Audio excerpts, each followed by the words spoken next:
Hola, ahora vamos a hablar sobre los fundamentos de la neurodidáctica. Tenemos un objetivo para este pequeño podcast sobre identificar los procesos psicológicos relacionados con el aprendizaje, así como la neuroplasticidad del cerebro y cómo este conocimiento contribuye a obtener un mayor aprendizaje. Como el tema de la neurodidáctica es un poquito complejo, entonces lo vamos a desarrollar en unos 4 o 5 podcasts. Voy a ir desarrollando en cada uno de ellos como la importancia o lo principal que los expertos nos recomiendan al momento de enseñar. Vamos a ver, aquí pues tengo una presentación que es la que utilizo cuando brindo este curso de manera presencial. Me gustaría pues que ustedes, solo voy a mostrarles un poquito de este video porque tiene que ver con la sinapsis en el cerebro. Si ustedes pueden buscar en el diccionario o así también en línea pueden encontrar sobre qué significa la sinapsis. La sinapsis, para que tengamos una idea, es esa conexión que sucede entre dos neuronas. Entonces nosotros tenemos más de 200 millones de neuronas y entonces debe existir una conexión o algo que una a una neurona con otra, con el fin de que en algún momento cuando usted necesite recordar, pues las neuronas se encargan de ir y buscar la información por medio de esas conexiones. Entonces la sinapsis es la conexión que existe entre una neurona y otra. Entonces ese momento en que cruzan la información, en que lleva información de una neurona a otra, en ese momento sucede la sinapsis. Entonces voy a dejarles rapidito este pequeño video para que comprendamos cómo es el movimiento, cómo es todo lo que pasa dentro del cerebro cuando estamos ingresando información, para que podamos entender qué es lo que está pasando en el cerebro de su alumno o su alumna en el momento que usted está enseñando.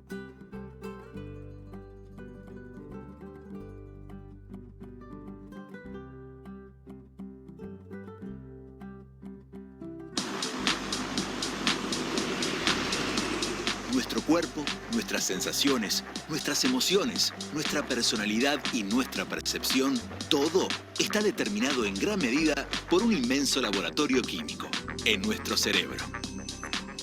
Las distintas zonas del cerebro procesan distintas informaciones, pensamientos, emociones, recuerdos y actividades de nuestro organismo sin que nos demos cuenta. ¿Cómo sucede esto?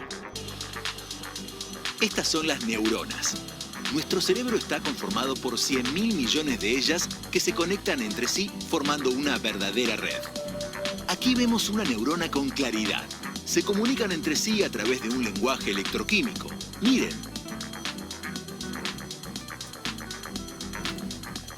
Este es el punto de encuentro entre neuronas.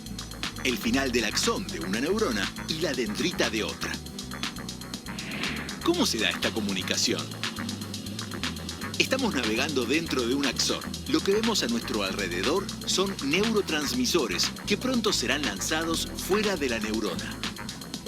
¿Qué los moviliza? Un impulso eléctrico. Por ejemplo, cuando saltamos en paracaídas, nuestro cerebro dispara múltiples impulsos eléctricos que liberan neurotransmisores, en este caso, adrenalina. Pero hay más de 50 neurotransmisores conocidos hasta el momento. Ahí vemos a los neurotransmisores salir del axón y dirigirse hacia la dendrita. Los neurotransmisores ingresan a la próxima neurona a través de los receptores en su membrana. Ellos son la puerta de acceso a la neurona. Al ingresar, los neurotransmisores pueden excitar o inhibir la neurona postsináptica, generando una señal eléctrica y de ese modo desencadenar una nueva sinapsis con otra neurona.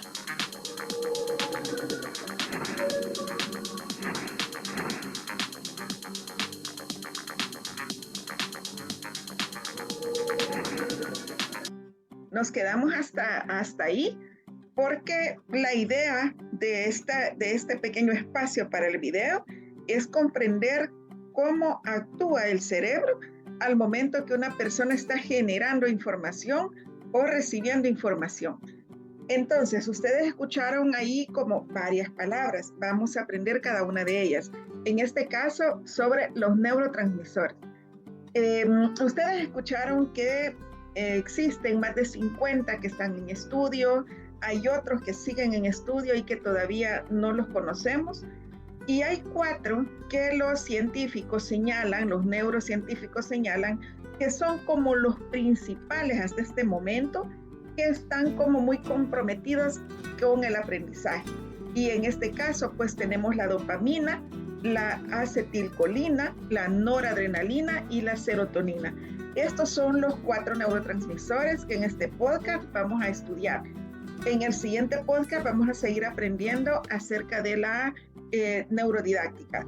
Entonces, ¿qué hace la dopamina? Seguramente muchos de ustedes saben que es la encargada de aumentar el foco de atención, la memoria y el placer. De hecho, está muy relacionada con el tema de la felicidad.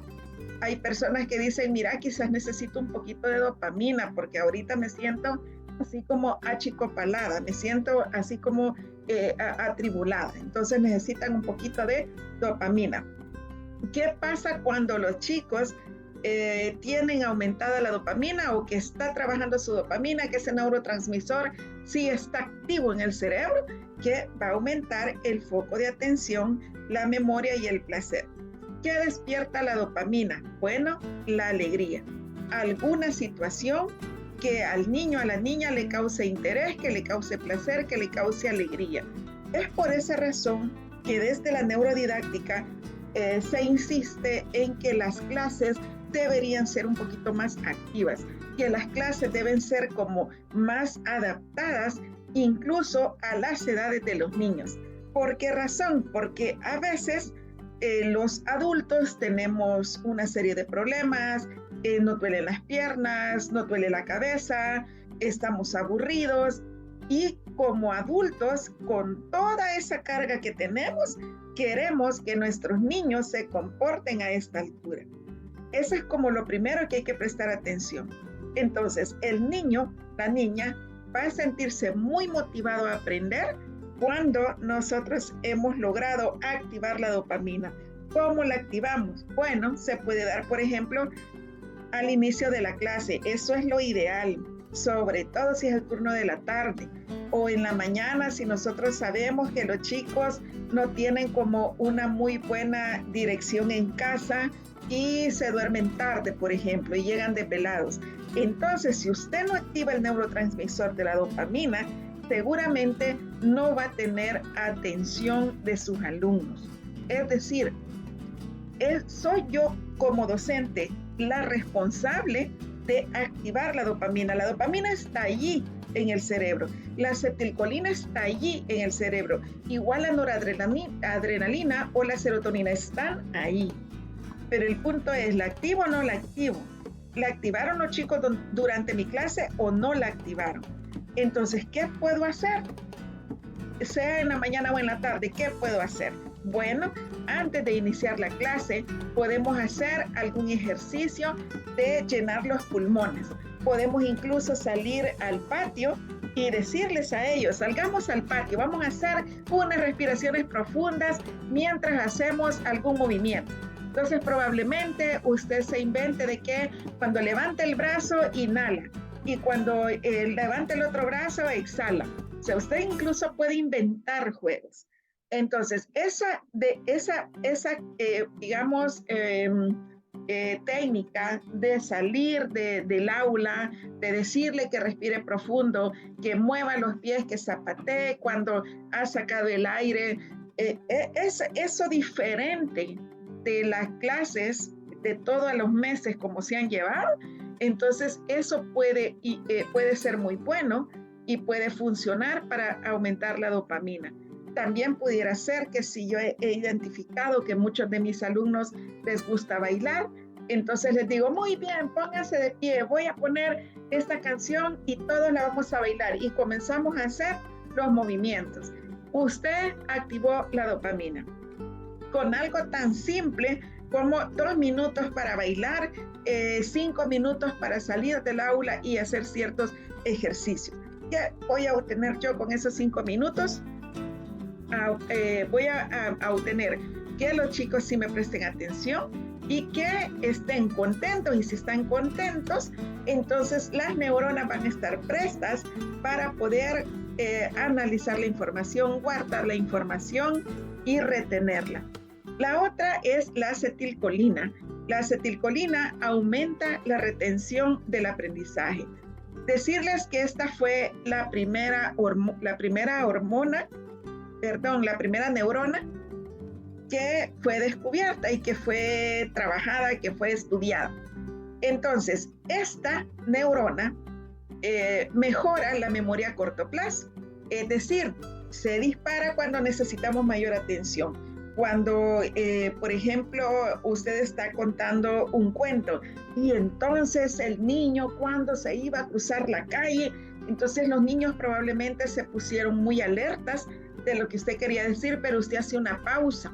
Entonces, eso que hace que se levante, que se active esta neurona, ¿sí?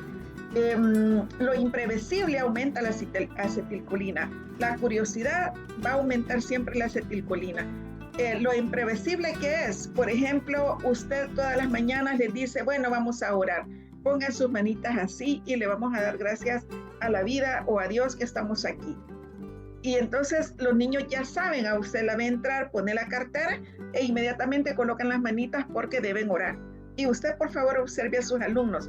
Lo que usted haga siempre cuando va a iniciar la clase, eso es lo que sus chicos esperan y eso es lo que hacen. Si usted hace algo diferente, por ejemplo, decirles, va, muy bien, miren, yo sé que siempre hacemos esto, lo vamos a hacer, pero hoy quiero que hagamos algo diferente. Hoy ustedes lo deben hacer cantado y lo van a hacer con tal ritmo, por ejemplo, ritmo de salsa. Hola Dios, yo te amo. O sea, cambiar cualquier cosa imprevisible. Esa es una acción que va a aumentar o que va a despertar, incluso le puedo decir, la acetilcolina.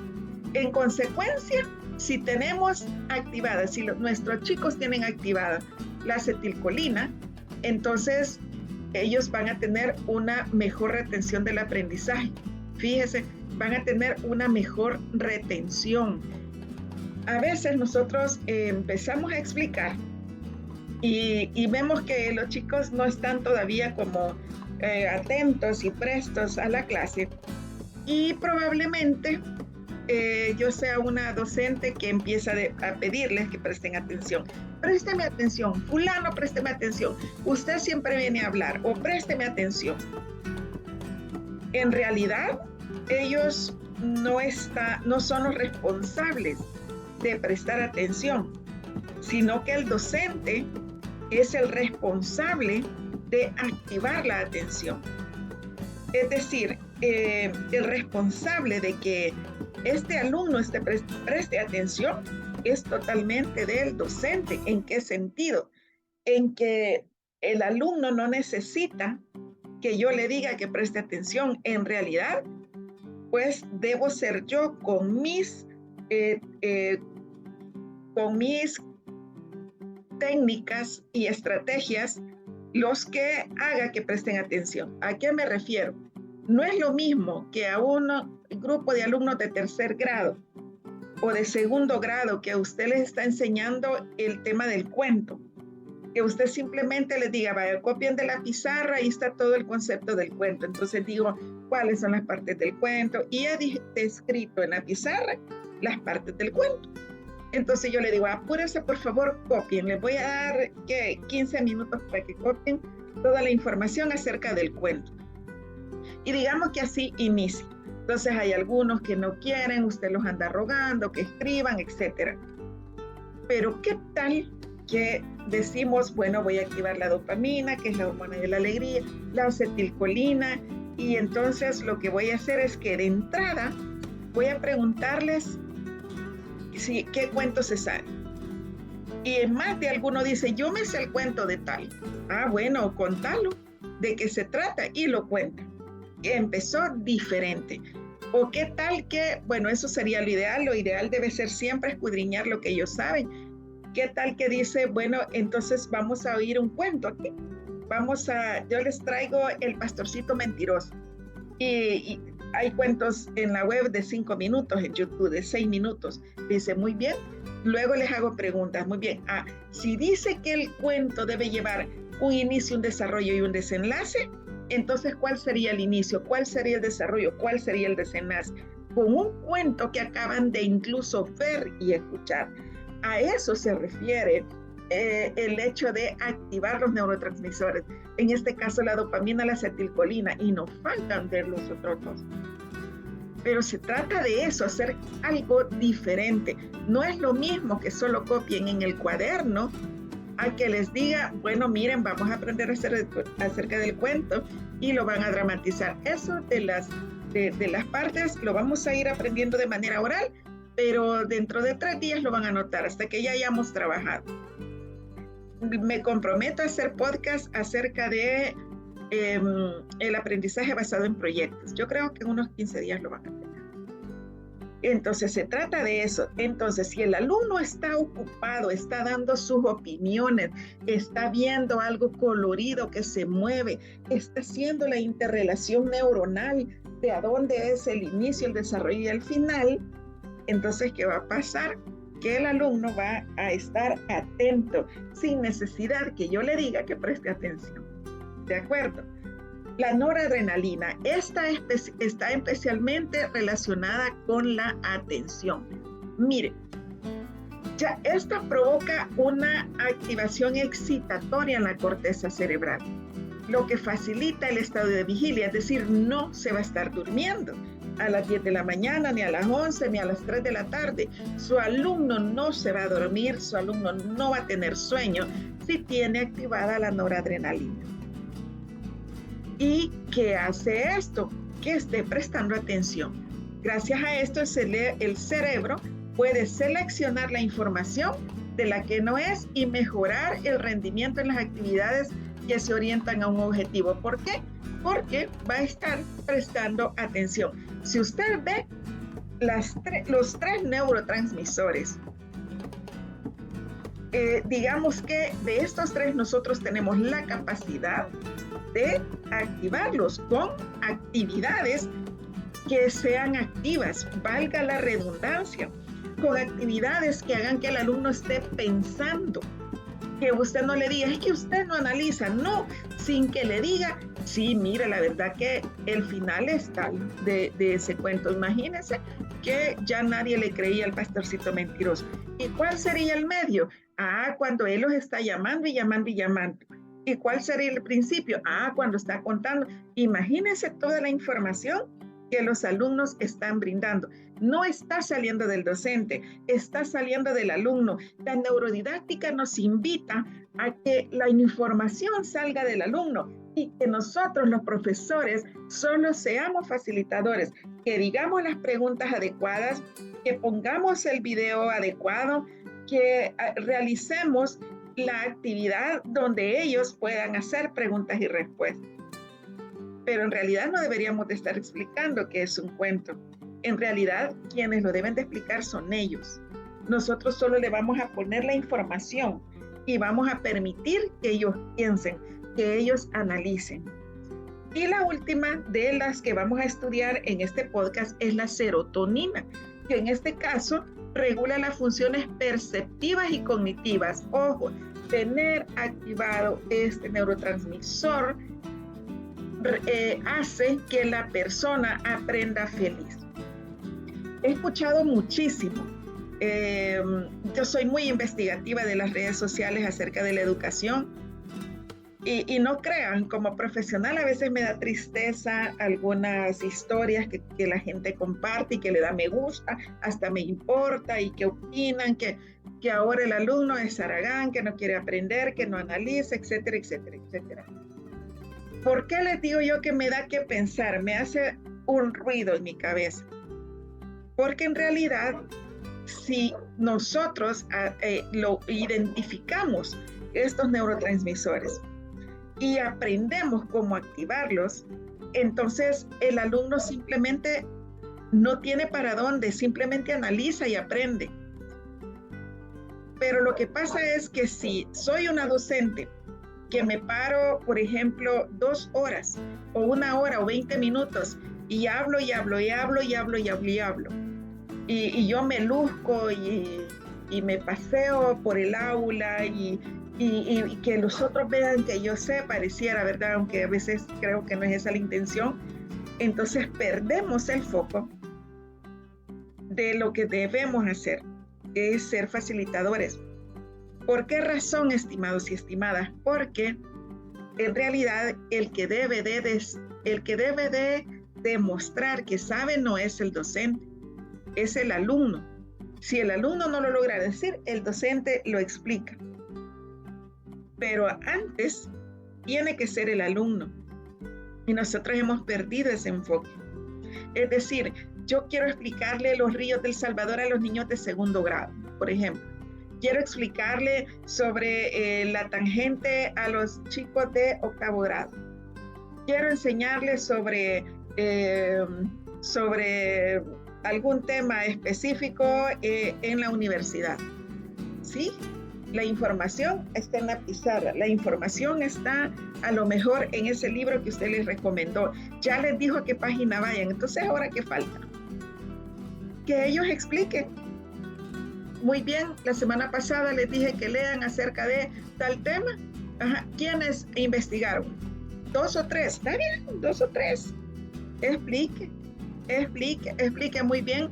Ahora todos, por favor, en pareja, hagan la investigación, ahí usen internet, pueden ir a traer el libro que no fueron a traer a la biblioteca, esto que les he escrito en la pizarra, si quieren, aquí están mis apuntes, pero yo quiero un análisis de cada 2 personas sobre este tema. O sea, eso será más significativo. Ahí todo el mundo activó los neurotransmisores. A eso nos referimos con la aplicación de la neurodidáctica. Se pueden incrementar los niveles de serotonina mediante la práctica regular de ejercicios o técnicas de relajación. Ojo, la serotonina es la hormona de la felicidad, o por lo menos así lo reconoce la gente. La hormona de la felicidad. ¿Y qué es la felicidad? Sentir paz, sentir placer. ¿Y cómo lo pueden lograr las personas? Por ejemplo, haciendo yoga, técnicas de respiración. Cuando los chicos entran de recreo y usted quiere ponerlos en cintura para que presten atención y se tarda 5, 8, 10 minutos para que presten atención después del recreo, que han ido a correr, por lo menos hasta 6º grado o 5º, pues todavía se ven. Entonces, si yo voy a invierto 5 o 10 minutos para estarles diciendo que se callen, que tomen agua y que se callen, entonces mejor invierto esos 5 minutos en respiraciones profundas. Muy bien, tomen agua. Ahora ponga sus manitas sobre el pupitre. Y oiga, usted va calmando la voz. Pero si estamos, y ponga las manos sobre el pupitre. No nos va a funcionar. Y ponga las manos sobre el pupitre. Y que estire sus pies, que estire sus manos, que se acomode en su pupitre, como se sienta bien. Y vamos a hacer respiraciones profundas. Vamos a contener el aire contando hasta 5, quizás ahí por el tiempo, contando hasta 5. En 2 vamos a respirar. Lo detenemos hasta contar 5 y soltamos por la boca.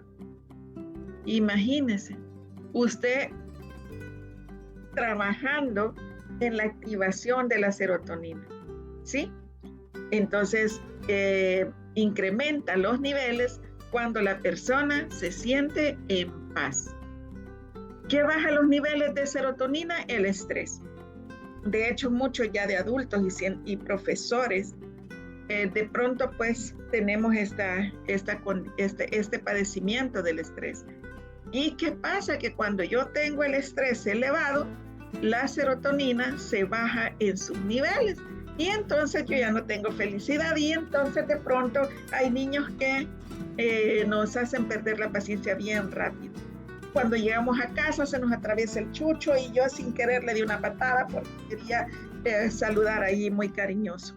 Entonces es tan importante el hecho de trabajar el yoga, por ejemplo, o las respiraciones profundas para poder tener niveles adecuados de serotonina. ¿En qué momentos tiene mayor estrés nuestros alumnos? En las actividades que son aburridas.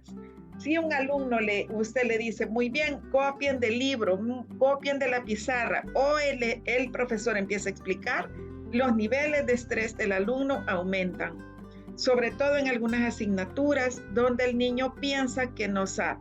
Recordemos que muchos de nuestros niños vienen de hogares donde hablan con creencias limitantes. Es que vos por gusto, es que vos no podés, es que vos. Entonces, en este caso del tiempo que estamos con nuestros alumnos, es necesario que les ayudemos a crecer. Por el momento nos quedamos hasta acá y les espero en el próximo podcast. Bendiciones.